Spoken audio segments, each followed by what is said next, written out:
सो अभी तक हमने देखा कि टायंग एंड सागे के बीच कंपटीशन चल रहा था, लेकिन वही मिस्टर चो बॉम्ब और सागे की साथ में फोटोज देखकर हैरान रह गए थे कि ये दोनों साथ में क्यों हैं, क्या ये एक दूसरे को जानते हैं।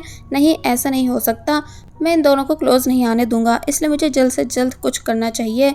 इसका मतलब मिस्टर चो जिस पास्ट से काफ़ी ज़्यादा डरते हैं उससे बॉम्ब भी कनेक्ट है, इसलिए वो और भी ज़्यादा डर रहे हैं। वापस से कंपटीशन दिखाया गया जहां कोई भी हार मान ही नहीं रहा था, यानी दोनों बराबर की टक्कर दे रहे थे। लेकिन कहीं ना कहीं टायंग जीतने वाला होता है, जिस वजह से सागे नर्वस होने लगा और फिर तभी उसका गिटार टूट गया।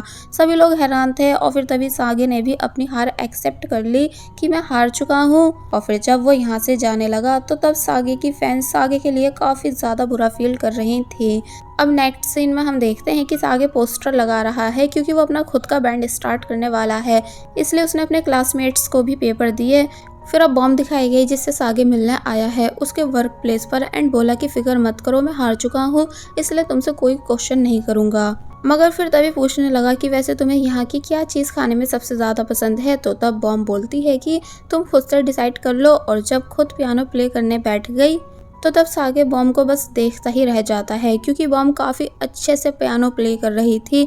इसलिए कहने लगता है कि मुझे नहीं पता था कि तुम म्यूज़िक में इतनी अच्छी हो, और पता नहीं क्यों मैं अपनी नज़र तुम पर से हटा नहीं पा रहा हूँ, जैसे कि तुम मुझे अपनी तरफ अट्रैक्ट कर रही हो। कि तभी सीन कट हुआ और अब हम देखते हैं कि जाते टाइम सागे बहुत कोशिश करता है बॉम्ब को मनाने की कि वो सागे के ग्रुप को ज्वाइन कर ले, लेकिन बॉम्ब साफ मना कर देती है और बोली कि मैं तुम्हारी रिपोर्ट कर दूंगी मेरा पीछा करने के लिए।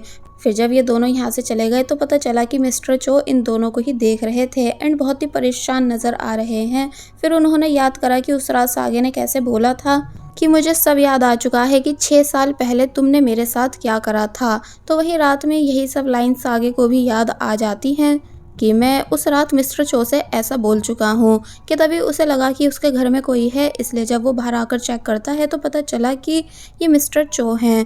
इसलिए सागे उनसे उस रात के लिए सॉरी करने लगा और पूछता है कि क्या आप ठीक हो। लेकिन मिस्टर चो बोलते हैं कि मैं तुमको 2 ऑप्शन दे रहा हूँ, या तो मिलिट्री ज्वाइन कर लो या स्टडी के लिए अब्रॉड चले जाओ। सागे शौक रह गया कि आप अचानक मेरे साथ ऐसा क्यों कर रहे हो, मैं कहीं नहीं जाना चाहता, यानी मिलिट्री टाइम आने पर ज्वाइन कर लूँगा लेकिन मुझे अब्रॉड नहीं जाना है। एंड मेरे क्राउन ग्रुप का क्या होगा। मिस्टर चो बताते हैं कि मैं तुम्हें उससे बाहर करने वाला हूँ। तो तब सागे और भी ज़्यादा शौक रह गया कि आप ऐसा कैसे कर सकते हो, आखिर 6 साल पहले ऐसा क्या हुआ था जो मेरी इस बात से आप इतने ज़्यादा नाराज़ हो। मिस्टर चो डर कर पूछने लगते हैं कि तुम्हें सब याद आ चुका है ना, बट सागे बताता है कि नहीं, मैं बस आपसे जानना चाहता हूँ क्योंकि मुझे बस इस लाइन के अलावा और कुछ भी याद नहीं। तो तब मिस्टर चो बोले कि तुम्हारे पास सोचने का टाइम काफ़ी कम है, और फिर तभी यहाँ से चले जाते हैं एंड बाहर आकर कहने लगते हैं कि अगर बात मेरी ज़िंदगी की है तो मैं इसकी ज़िंदगी बर्बाद कर दूँगा। अब नेक्स्ट सीन में हमें सागे यूनिवर्सिटी में दिखाया गया जहाँ वो काफ़ी ज़्यादा परेशान नज़र आ रहा है। लेकिन तभी टायंग के बैंड के मेंबर्स यहाँ आ गए एंड सागे को परेशान करने लगे, यानी कि उसे टीज कर रहे होते हैं।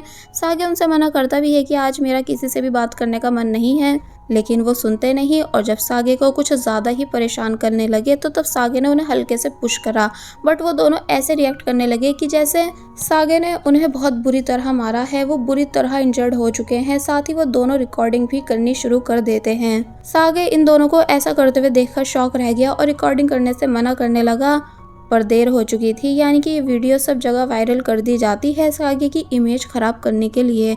एंड ऑब्वियसली ये काम मिस्टर चो ने ही करवाया था। जीना अपने डैड से बात करने आई और उन्हें मनाती है क्योंकि वो सागे को ग्रुप से बाहर निकाल रहे हैं, बट मिस्टर चो बिल्कुल भी किसी की नहीं सुनते। एक्चुअली के-पॉप आइडल्स के साथ ऐसा ही होता है कि पहले सालों मेहनत करके के-पॉप आइडल बनो, फिर उनका अपनी लाइफ पर कोई कंट्रोल भी नहीं रहता, यानी कंपनी उन्हें कंट्रोल करती है। और जब वो कोई ऑर्डर फॉलो करने से मना कर देते हैं तो तब उनको किसी न किसी स्कैंडल में फंसा कर बाहर कर दिया जाता है, यानी कि सालों की मेहनत बेकार और आगे कोई फ्यूचर भी नहीं। प्रेस कॉन्फ्रेंस कराई गई जहां सागे ने सभी से माफ़ी मांगी एंड बताया कि वो दी क्राउन ग्रुप से बाहर हो चुका है। कहीं ना कहीं सागे ने ये सब अपने ग्रुप के लिए भी करा था क्योंकि फिर उन सब पर भी प्रॉब्लम आती। नेक्स्ट सीन में मैनेजर बताते हैं कि तुमसे तुम्हारे सभी शेयर्स, घर, कार सब कुछ कंपनी वापस ले रही है।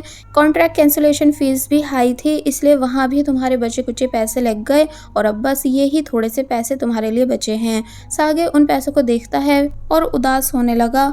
वैसे तो तो सागे का बुरी तरह दिल टूटा हुआ था, लेकिन वो तब भी अच्छे से मैनेजर से बात करता है कि जैसे कि वो बिल्कुल ठीक है। मैनेजर भी उसे गुड लक करते हैं और बोलते हैं कि प्लीज़ अपना ध्यान रखना। वेल, अब नेक्स्ट सीन में दिखाया गया कि जब सागे रोड पर चल रहा था तो लोग उसे पहचान जाते हैं कि ये तो सुपरस्टार सागे है ना, जिसने अपनी यूनिवर्सिटी के 2 स्टूडेंट्स को बुली करा था। ये काफ़ी ज़्यादा रूड है। बट सागे सभी को इग्नोर कर रहा होता है कि तभी सागे को उसकी मॉम की कॉल आई, जिनसे सागे ने बहुत ही अच्छे से बात करी कि मॉम मैं एकदम ठीक हूँ, आप मेरी फिक्र मत करना। फिर उसे 2 रास्ते दिखे, जिसमें से एक उसकी यूनिवर्सिटी का रास्ता था, इसलिए सागे वहीं पर जाने का मन बना लेता है, ये बोलते हुए कि कोई नहीं, जो होना था हो चुका है, अब मुझे अपनी लाइफ का नेक्स्ट मोटिव ढूंढना है। तो वहीं बॉम जब सागे के बारे में न्यूज़ रीड करती है तो वो भी परेशान होने लगी कि पता नहीं सागे इस टाइम ठीक होगा भी कि नहीं, यानी कि बॉम को सागे की फिक्र हो रही है। दूसरी तरफ सागे जो कि भाग रहा था कि तभी एक घर को देखकर रुक गया, क्योंकि उसे ये घर देखा देखा लग रहा था, यानी कि सागे को ऐसा लगता है कि जैसे वो पहले यहाँ पर आ चुका है। इसलिए बोला कि क्या पहले मैं इसी घर में रहता था। बाय द वे, ये और किसी का नहीं बल्कि बॉम का घर होता है, इसलिए घर के बाहर सागे ने नोटिस भी देख लिया कि यहाँ पर एक रूम रेंट पर दिया जा रहा है। सागे डिसाइड कर लेता है कि अब जब मैं इस घर से इतना अट्रैक्ट हो रहा हूँ तो मैं यहीं पर रहूंगा। फिर तभी सीन कट हुआ और हमें नेक्स्ट मॉर्निंग का सीन दिखाया गया, जहाँ सागे की बॉम की आंट यानी कि मिस किम से बात हो रही थी। लेकिन जब जैसे बॉम भी यहाँ आ गई कि कौन रूम रेंट पर लेने आया है, तो तब दोनों एक दूसरे को देखकर काफी बुरी तरह शॉक रह जाते हैं। सागे बोला कि बॉम तुम, तो वहीं बॉम भी सेम लाइन कहती है कि सागे तुम, और बस फिर ये पार्ट यहीं पर एंड हो गया।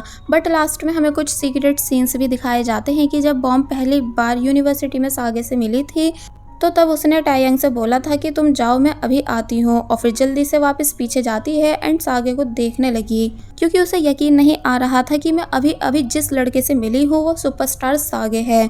फिर याद करने लगती है कि कैसे सागे के कॉन्सर्ट में मुझे ग्यूरी अपने साथ ज़बरदस्ती ले आई थी एक्स्ट्रा टिकट होने की वजह से।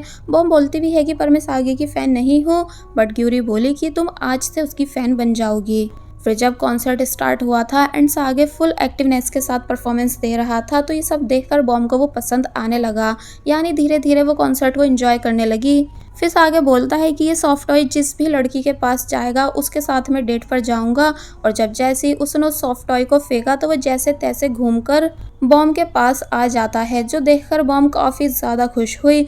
सागे ने उस टाइम बॉम को ठीक से नोटिस नहीं करा था एंड वापस से सॉन्ग सिंग करने लगा, लेकिन उस दिन के बाद से बॉम सागे को पसंद करने लग जाती है, यानी ग्यूरी की तरह सागे की बिगेस्ट फैन बन गई। पर इस बात को उसने सभी से सीक्रेट रखा हुआ है, और बस फिर इसी सीन के साथ ये पार्ट यहीं पर एंड हो जाता है। There was a time when you had me falling to the ground. For next part, please subscribe my channel and hit the bell icon. Thank you.